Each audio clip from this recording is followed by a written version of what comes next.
सिवनी जिले के सादग सिवनी गांव पहुंचे एसपी सुनील कुमार मेहता।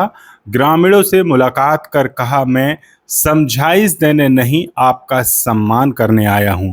दरअसल छपारा थाना क्षेत्र के सादग सिवनी गांव में पिछले दिनों एक घटना हुई थी, जिसके बाद एसपी सुनील कुमार मेहता आज ग्रामीणों से मुलाकात करने सादग सिवनी गांव पहुंचे और उन्होंने कहा कि सादग सिवनी गांव इतना अच्छा है, अगर कोई बात हो जाती है तो उस बात को लेकर आपस में बैठकर समझ लेते हैं और उस बात की समस्या का समाधान कर लेते हैं। इसी बात को लेकर वह लोगों के बीच आए हैं और उनसे मुलाकात करने पहुंचे हैं।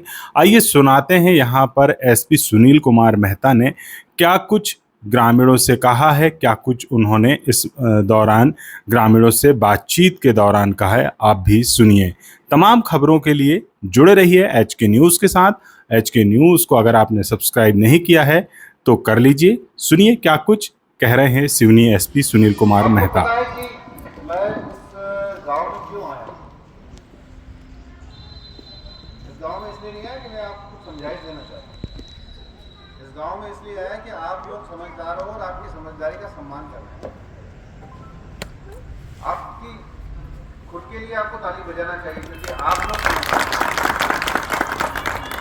ऐसे बहुत सारे गांव देखे जहां विवाद होता है और वो हल नहीं निकालते हैं, उस विवाद को हवा देते हैं लोग। मैंने सिवनी में आने के बाद में, सिवनी का एसपी बनने के बाद में पहला ऐसा गांव देखा जब गांव वाले बैठ के और हल निकाल रहे हैं उसका। पुलिस की मदद लेने की बजाय, इसकी आवाज कम ही रखो भाई, इसका सीटी पर बजेगी, मेरी आवाज पहुंचेगी सब तक। पदाधिकारियों का, उन वरिष्ठ लोगों का सम्मान है जिन्होंने गांव में सामंजस्य बैठाया। अभी आपने 2 दिन पहले दशहरा मनाया है। मालूम है राम रावण का जब युद्ध हो रहा था तो रावण ने राम से कहा कि मैं आपसे हर चीज में बड़ा हूं, कद में बड़ा हूं, शरीर में बड़ा हूं, वैभव में बड़ा हूं। आप अभी जंगल का वनवासी जीवन जी रहे हो, कुटुंब में मैं आपसे बड़ा हूं, लेकिन फिर भी हार गया। क्यों हार गया? क्योंकि मेरे घर में सौहार्द नहीं है, मेरे घर में आपस में सामंजस्य नहीं है। मेरा भाई मेरे साथ नहीं है और तुम्हारा भाई तुम्हारे साथ जान देने के लिए खड़ा है। तो जीतता कौन है? जीतता वो है जिसमें एकता हो। आप लोगों में एकता है, आप लोगों का सामंजस्य है, आप लोगों में सौहार्द है। जब आप लोगों में सौहार्द होगा तो बाहर से कोई भी आदमी आपके गांव को डिस्टर्ब नहीं कर सकता, विचलित नहीं कर सकता, परेशान नहीं कर सकता। 2 तरह के हमारे लोग होते हैं। एक होते हैं जिनकी आयु 35-40 से ऊपर की होती है, उन्होंने दुनिया देखी हुई होती है तो वो समझदार हो चुके रहते हैं। और एक होते हैं जो 35-40 से कम के होते हैं लेकिन 17-18 15 से ज़्यादा के होते हैं, 15 से लेके 35 तक की आयु होती है।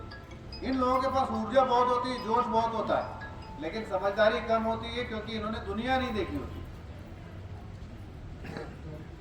तो जो बाहर से कोई आदमी आएगा तो भड़काएगा किसको मालूम है? सबसे पहले उन्हीं लोगों को भड़काएगा।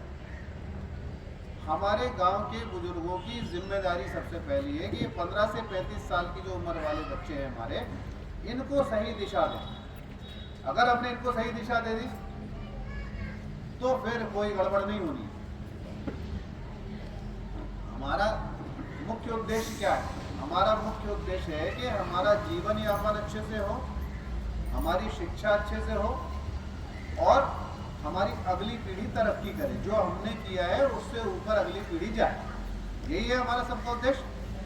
और इससे ज़्यादा बड़ा अगर उद्देश्य किसी का है तो वो ये है कि हम अपना जीवन अच्छे से चलाएं और इतने सक्षम बन जाएं कि अगर किसी दूसरे को ज़रूरत पड़े तो उसकी मदद कर सकें। बोलते हैं ना, कबीरदास जी ने एक दोहा बोला है, क्या बोला है?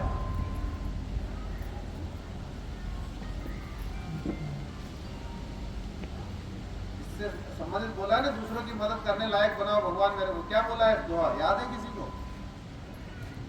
साईं इतना दीजिए जामे कुटुंब समाए।